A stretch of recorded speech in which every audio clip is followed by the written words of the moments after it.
Tell me about your Mount Everest. What are you looking to achieve over the next 5 years? My Mount Everest is getting into RV parks. Saying about setting the date. Provide safe and affordable housing for 1,250 people transitioning out of rehab centers. Welcome to the Discovering Mount Everest podcast. I am your host, Mundo Sanchez, two-time CFO of the Year and Forbes featured entrepreneur. Every week, I sit down with powerful voices from Owners Club to uncover their personal Mount Everest and the bold visions they're chasing over the next 5 years. This podcast gives you a rare front row seat into the mindset of elite entrepreneurs and investors. What drives them, what challenges they're navigating, and how you might play a role in their ascent. So whether you're scaling your own peak or seeking to support others in theirs, you're in the right place. Let's begin the climb.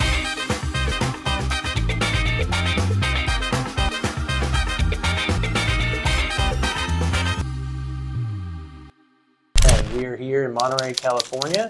I have a special guest, Owners Club member, Eva, joining me here for another beautiful day in sunny California. So thank you for joining the show. Appreciate it. My pleasure. Thank you so much, Mundo, for inviting me for your show. Absolutely. I'm very excited. Awesome. So tell us a little bit about yourself, maybe how you got started in real estate, and then talk about where you are today, and then your Mount Everest. We can lead into that. So yeah, I started in real estate like most of real estate investors, right? Read the book Rich Dad Poor Dad from Robert Kiyosaki, of course. So I was living in Brazil because I am Brazilian. So I met my husband there, and we got married in Brazil and moved to America. And when I got here, I thought, oh my gosh, now is the chance for me to do what I learned with Robert Kiyosaki. And the first thing I did is what he teaches. Go and find the local RIA in your location, so the local Real Estate Investor Association. And that's what I did. Wow. So 3 years later, I had bought 28 properties without none of my own money. Wow. I love it. So Is that all creative or? all creative. Wow. I didn't have money. I didn't have credit. I didn't even have an English. That's amazing. I don't know what happened to my camera, but it's okay. Let's go. Oh, I can cut it out if you It's want. okay. You know, I don't understand. Or maybe it wasn't recording. I don't know.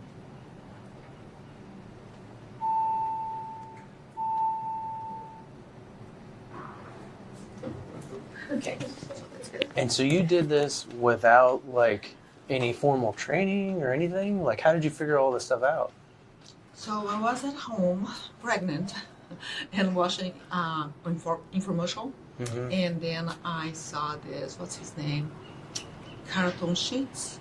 I think it's that. Carlton Sheets is this selling a $300 course. And the ad was how to buy properties without spending any of your money. So that's exactly what I'm looking for. Let's do this thing. I bought the program and I went step by step, listened to, and actually not even listen, I'm not sure if listening to, but there was a script. And then I was doing everything according to the script. You know, sort of nervous talking to the seller. Oh my gosh, but I overcame that. So was this like sub-2 deals or what? Yeah, Mainly sub-2? Exactly, because he said how to buy property without money. So it has to be creative, right? Subject to. And at the time I was in Atlanta, Georgia, and they didn't have sub-2, but they have option to purchase. And that's exactly what I was doing. So I was buying, subject to, take over other people's mortgage, and then find families that cannot qualify for a loan now. And then I stayed there for 2 to 3 years, and then they refinance the property, and that's when I got paid my fee. Wow. Yeah, that's what I did. So it was fun. That's crazy. And there's a problem because when I learned this, I am addicted to buy property without money. So now I have money, but do I use my money? No. And so in that program, did they kind of show you how to like raise capital? Because you can buy properties no money down, but there's still closing costs and like you got to pay the agent and like that kind of stuff. So are you raising capital with all these deals? So that time, yes, actually, at the beginning, no, because the first house that I bought was the first time I bought a house with an agent, and because it was a good deal, And I went to the bank to ask for money, right? I told you, don't have credit, don't have credentials, nothing. But my husband had a job. And then I went to the bank and asked for a loan, and they gave me $20,000 unsecured loan. So, and that was enough for me to give us the down payment for the first house, because it was $100,000 house, including closing costs and everything. Yeah. 20,000 down, my husband's job, finance on his name, and then that's how we started. And then I started to buy properties at courthouse, USDA, foreclosures, and it was amazing. The only thing I had to do is to give them $1,000 right there when I bid on the properties, and then 30 days later bringing the balance. So that was enough for me to raise capital to bring the money. And was this in the Chicago area, or Atlanta, where's this? Georgia. Okay, that was still in Atlanta. Yeah. And when did you? Because you're in Chicago now, right? Yeah, but do you know, that was 20 years ago when I Okay. started. Wow. Right, when I started. So there's so much more. So then when the GFC hit America, right, the global financial crisis, and my husband and I at the time were thinking about moving to multifamily. We did the training and everything, and we are about to start. But then when everything happened, people were, crazy, not know what to do, and the market was a little bit strange. We said, okay, let's wait. Doesn't make sense getting something new since we, with this crisis. So that we didn't do anything. So then we ended up going to Brazil. I am Brazilian. And we ended up going to Brazil. He was transferred there with his job, KPMG. And there I opened 3 Century 21 agencies in 3 years. Tell me why. One is not enough? Yeah. No. So I opened that 3 Century 21 agencies, and also land development, because I had bought some land in Brazil, and then I decided to sell them as owner finance, right? Because in Brazil the banks will not finance land. So then I was the bank for this family. Is it just land or? Just land. Okay. So so Why they is have that? the lot, because it's nothing, I don't know, according to the country, right, the law, whatever, there's no security, right, there's no property. There's no revenue at the time, that on the property. Yeah, so there's no revenue, no nothing, so they would finance. And so I was financed for these families, and plus running my brokerage company, but I didn't like much because it was too much work, and you have to rely a lot in people, right? I had like 50 agents, and maybe... That's a pretty big team. I know, and maybe 10% of them were performing. That's strange and crazy. But anyways, that's what happened. I didn't like it. Sold the company, moved to Australia. Again, my husband was transferred there. Moved to Australia, live in Melbourne. There I am again, putting together another company. So I create a property development company. Wow. And I thought that I'm going to have a lot of fun, because everything that I've learned in Georgia, buying property like 50,000, 150,000, selling for more. But when I got in Australia, the median market value of the property, $1 million. I said, Wow. I can't do that. What am I going to do? I had to be creative again. And that's what I did. I started to approach the owners, homeowners, and partner with them. I would develop 2 properties on their land. They get one, I'll get one. So they didn't have to spend anything of their own money. I didn't have to buy the land, and they had a brand new home. That was beautiful. They loved it. Wow. Yeah, because in Australia, 70% of the properties are paid off. They don't have loans. It's just very interesting. And so these people that grew up in that area 30 years in the same location, in prime locations, and they didn't want to leave because they have all the neighbors, family and stuff close to them, but they couldn't also afford to fix up the properties, because just like America, the problem about retirement in Australia is very little money, so they don't have enough money to be able to support themselves and fix up properties. So they're trapped.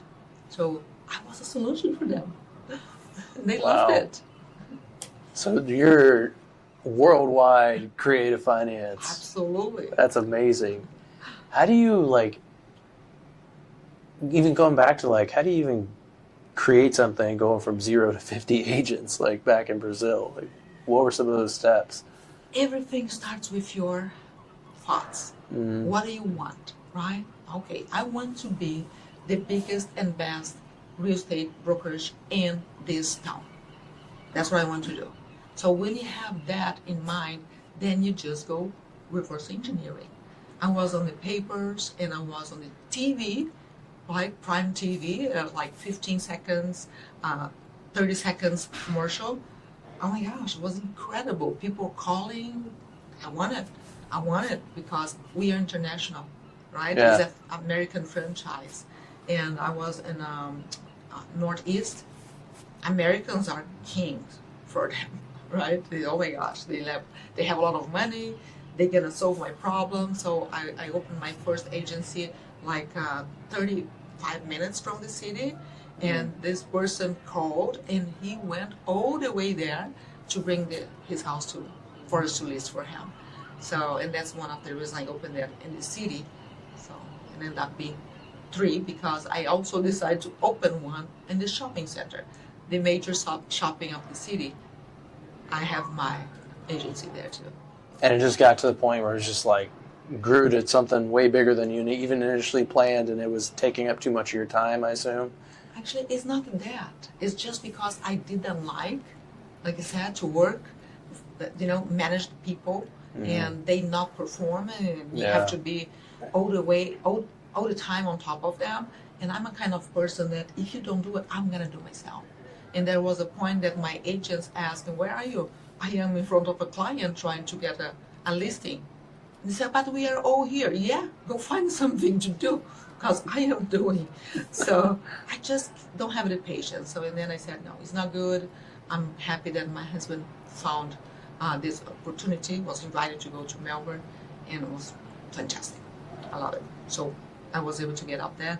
My land development company still exists. We're still selling these lots, right? So I was just like America. If you don't pay, you don't stay.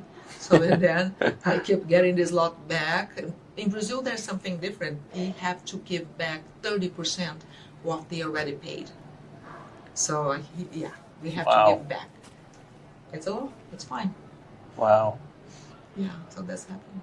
So what kind of led you to this path? I mean, you sound like a pretty motivated individual. Did you play sports growing up, or were you just wired that way? When I was 5 years old, I found out that I could exchange scrap metal for candy. Guess what I did?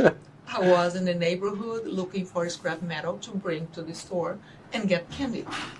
So when I didn't find anything else on the street, because I couldn't go too far, right? I was a little kid. And then I started to look inside my house.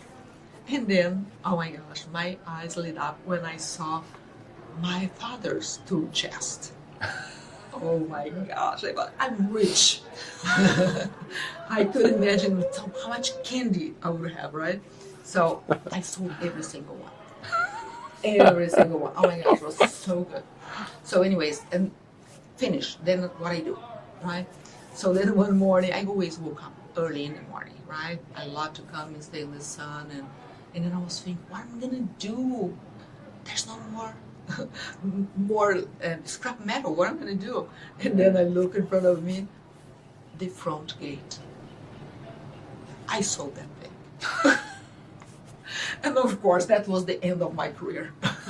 That's it. So I think I'm born with that. I've been creative and thinking what to do, how to do, and I find solutions. So put me somewhere, what's the problem? So I will resolve that. Wow, Being amazing. creative. So what led you to kind of joining the community as far as Owners Club, and like how did you first hear about PACE and where did that all start? So so after Melbourne, I moved to Dallas, Texas, 5 years ago. So then I had to learn everything again. I was outside of the country for 10 years. Yeah. Brazil, Australia, and then moved back. So now we don't have credit. Are you getting like citizenship in each time you move, or how does that work? No, actually in Australia we had a visa because Okay. my husband had a job there, so we had a visa. How does that work like now? Do you guys have citizenship here? In America? Yeah. He's American. Oh, okay, Yeah. gotcha. Yeah. We met in Brazil, he's American. Okay, nice. So yeah, so and then what happened is we moved to Dallas, Texas, and I had to learn everything again. And then I found somebody that taught me creative finance, subject to, owner finance, wraparound, all these things. Yeah. So this coach ended up being my partner. So we went partnership for 2 years. So I learned in the entire process, right? Wow, The underwriting, left and right. So it was fantastic. I love it. I'm very grateful for my coach because it was incredible. So anyways, and then I started to listen to Pace, right? Watching his videos. And there was one night that I was, oh my gosh, he was 6 hours already in this video. And he told me, we're going to be here 24 hours. I said, oh my God, it's already 2 a.m. and I'm here listening to this crazy man. Oh my gosh, he said 24 hours? Yeah. Oh my. So anyways, and he was talking about creative finance. I always listen to because to increment my creativity, of course, listening to somebody doing something creative as well. Yeah. What can I learn, right? A lot.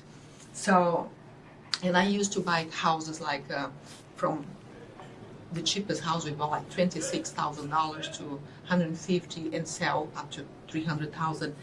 And then when I listened to Pace saying that he bought a house over $1 million, creative finance with none of his money, I said, oh my gosh, I want to do that.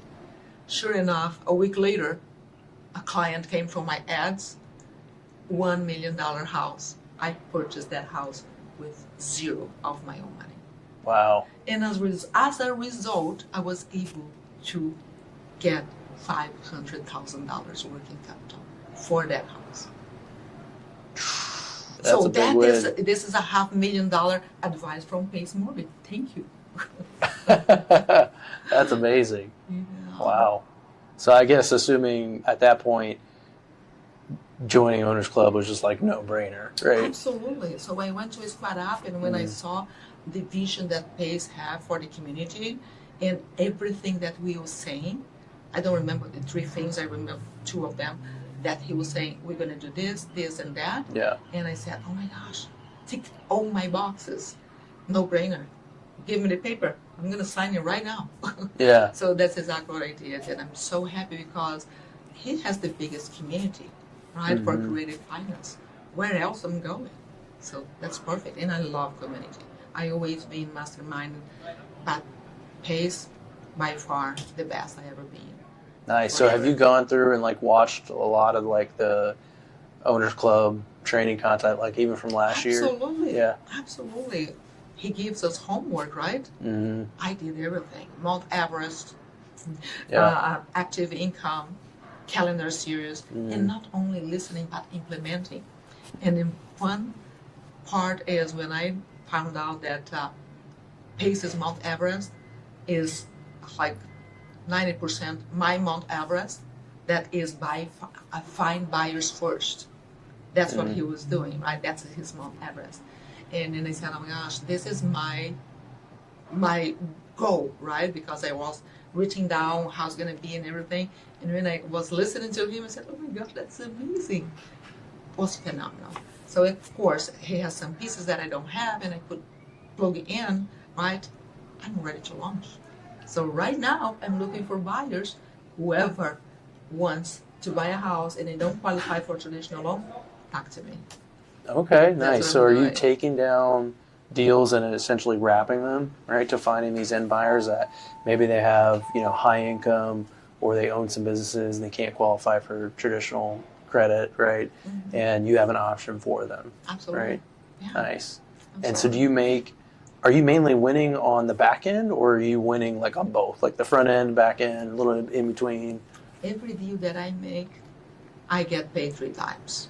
I have the cash now, cash flow, and cash later.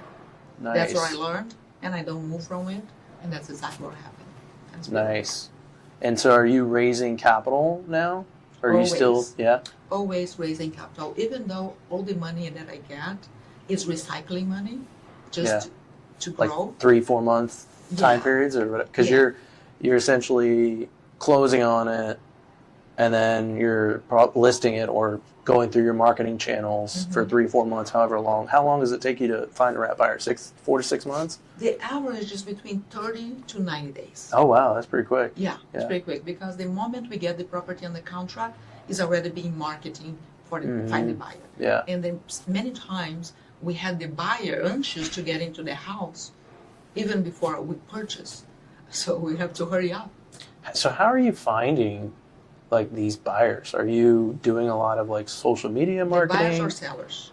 The buyers, like the end buyers. Yeah. So actually, once upon a time we were doing Facebook Marketplace, but there's no Facebook Marketplace anymore to do this type of advertisement.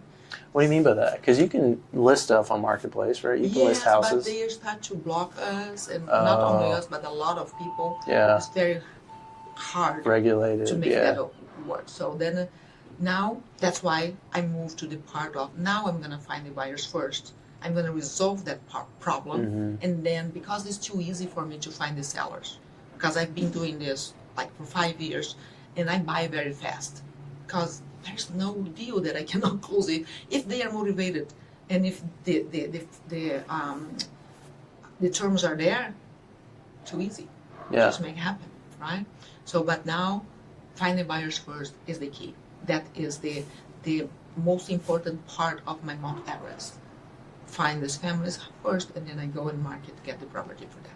Gotcha. So do you have a specific goal? Like if you think about defining your Mount Everest, what does that look like? Okay, so my Mount Everest is to help 500 families to acquire their homes by being the bank for them. And as collateral, of course, I'm going to make money. I'm going to have cash flow. And with that money that I'm going to get for cash flow, my goal is to empower women to become financially free through creative finance. So I'm teaching women how to buy properties without spending any of their own money, if they don't have credit or experience or money. So that's what I teach them, because it's exactly what I did. I can show to them what I did, and they can do too.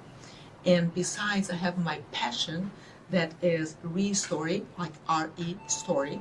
That is a foundation that I create to help survivors of sexual abuse women, right? So that means she owns, that's the organization to teach women as creative finance, and of course is a non-for-profit organization, both of them.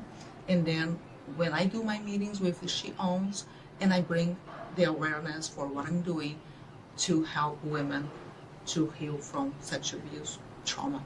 And several of these women, they come forward and say, I need help. Yeah.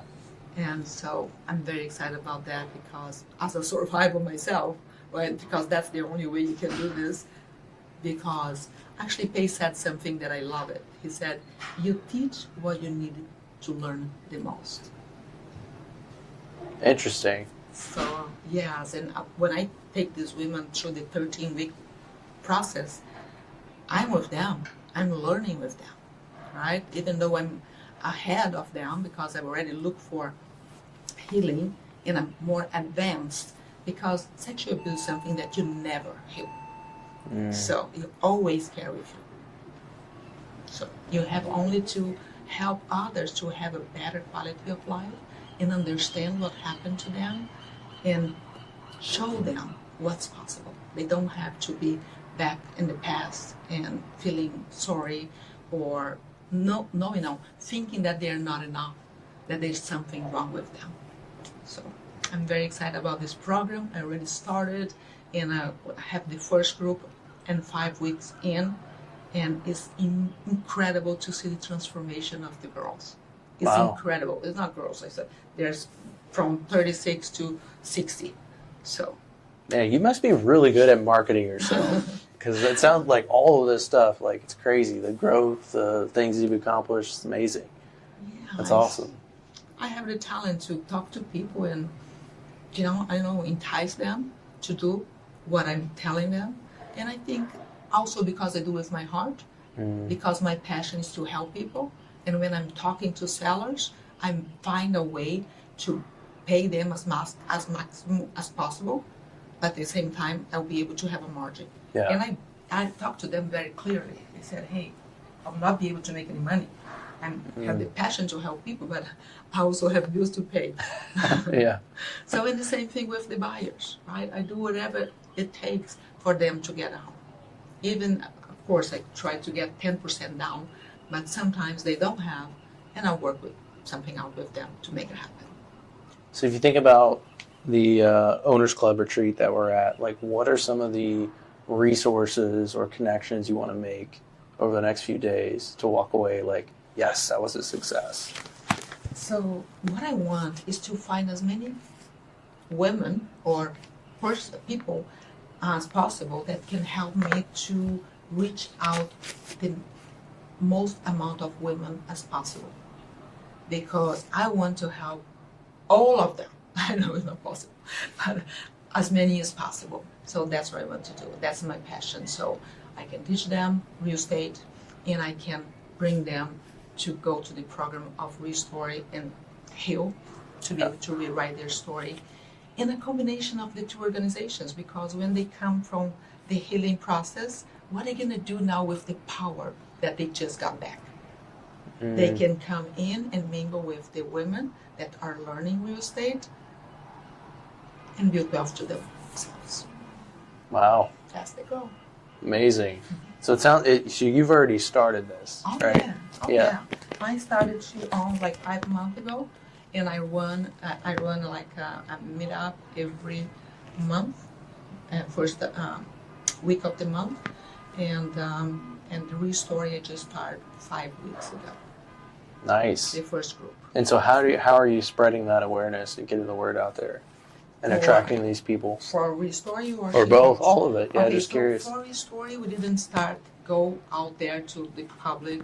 We are new, and we are doing this now. I just hired a marketing person, which is amazing. And so we are now marketing to find the Restory.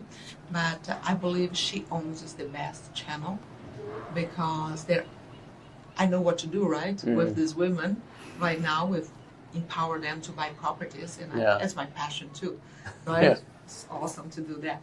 And so through them, I'm bringing women to Restory. And I think that's perfect because I'm starting. I don't want to avalanche with women because I'm learning the process too, right? So I start with 4 women, and the programs for 4 to 8 max to be able to be more intimate group. Yeah. So that's why I have to multiply. For example, the 4 that are in my group right now, 2 of them already expressed intention to be facilitators for the first 13-week program. So that means the next program, I can start 3 groups at the same time. Yeah. Nice. Multiply like that way. Nice. That's what I want to do. Have you thought about, not so much on like the attracting women's side, but wow, that's loud playing, on the expanding on the real estate connections? Have you thought about joining Sub 2 at all?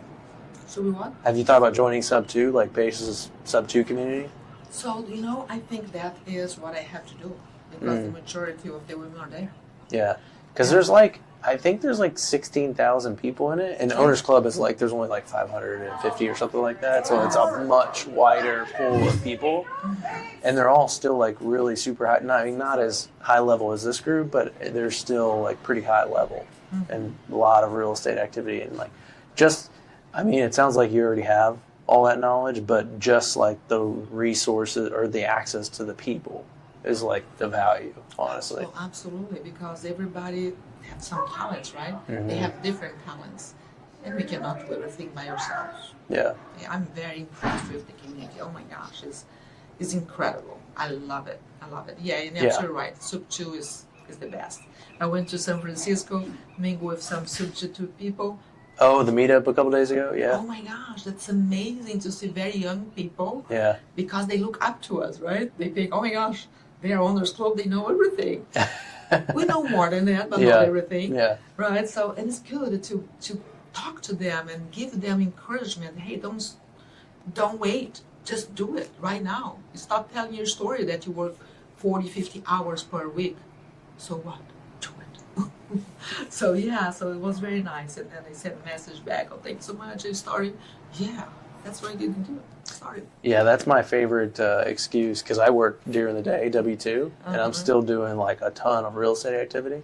So I love when people tell me, they're like, oh, I can't do anything, I got a W-2. It's like, you're talking to the wrong person. Yeah. You have many hours. Yeah. Just go sleep 6 hours per day, max. Then you have all the hours you need to get your first deal. Oh yeah, absolutely. So what are some other resources that you need to kind of help like fuel, besides like expanding your reach? So of course we always need money Yeah. all the time. Yeah. And I love the investor out there that loves to invest for a good cause, because all I do is with the heart to help, right? So help families to acquire homes. Yeah, it would be amazing if I had more money to be able to make that happen. Yeah. Right. So and that's money. I think is important. And there's one very important thing that I want. Maybe somebody out there listening to me. I have been interviewing people to become my integrator on my business, because I am, of course, what do you think? Pure visionary. Don't give me anything for integrator to me. Yeah. Not gonna work. So, and I'm looking for somebody, and I interview some of them, and I'm hoping for this event in Monterey, and finalize the interview process. And there's one person that's coming to this event, and I think that's going to be the one, but we'll see when we talk again. What I'm trying to think, because I think the majority of people coming are probably visionaries, right? There's probably very few integrators that are in this group. It's a problem that somebody has to solve. Yeah. Integrators and operation people, but Pace did something like that, so bring the operations for people that need, right? So. And you're a true visionary, because I can tell. But then there's also people that I've heard them like classify themselves as visionaries, but they just like don't want to do any work. Like, so there's a difference between like truly being a visionary and just being someone that's like, I just want to hire people and just do this for me. It's a very big difference. Yeah, not for me. So I like to have the vision. I want to see that happening, and I go get whatever I have to get. But I love to structure deals, raise capital, talk to the buyer, the seller. That's fantastic. That's what I love to do. But of course, I have to hire people to help them, to help me actually, to be able to talk to this many. 500 families is a lot. It is. It is 1,000 transactions. It's a lot. Yeah. So you have to get a good team to help us out, for sure. And it should be a big enough goal that it scares you, right? It shouldn't be something that you should just be able to accomplish next year or 2 years or 3 years. It should be massive. Yeah, that's right. That's what I have been doing in my entire life. Jump and look for the biggest thing that scares me. I don't think anything scares me anymore. I think just bring it on. That's amazing. Well, how can people find you, follow you, send you deals? Where do we contact you at? Okay, so I love my calendar. Just like Pace, I live by that calendar. Everything in there is gonna happen, right? So I'm not sure if I should give my calendar here for people to schedule like 15 minutes, but of course I block my time wisely. Yeah. So I can give my calendar. Well, what about like, are you on Instagram? I am Instagram. Okay. It's even Norris. You're gonna find me. Can I give you my? Yeah, sure. So meetwitheva.com. That's it. Nice and simple. Meetwitheva.com. Book 15 minutes in our calendar, my calendar, so then we can talk and see how we can help each other. Amazing. Easy. Awesome. Well, thank you very much. I appreciate you taking time out of your busy day. Super impressed with your background. I mean, it just seems like you're accomplishing so much, even without even joining Sub 2. That's just wild. So I'm sure after doing that, you're going to meet a lot of people that's going to take it to the next level. So thank you for coming on the show, and we will see you next time. Thank you, Aldo.